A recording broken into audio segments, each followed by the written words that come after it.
Yo'q, menimcha Presidda yuk bo'yish uchun tegibdimi nima usta? Ha. Bo'yish edi? Bo'yish uchun.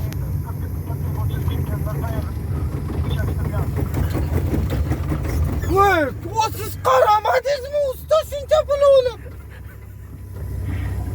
Mal hayron. Bittaman sizni ana shuna ishlaysizni o'rganib bittaman bitta narsani qo'tirmagay, kelin meni urib shalta qilib ketsinlar. Shalta. Ustojon bu odatingizni tashlang. O bu bacha o'zi bugun chiqib ketdi-da. Bu ish uchun tegibdimi nima ustolarga? Ana. Eshityapsan? Qo'rqlar. Qarg'adan qaraydi. Ha, charchamayapsizmi? Ha, o'sha batafsil aniq degandim, Javob akajon.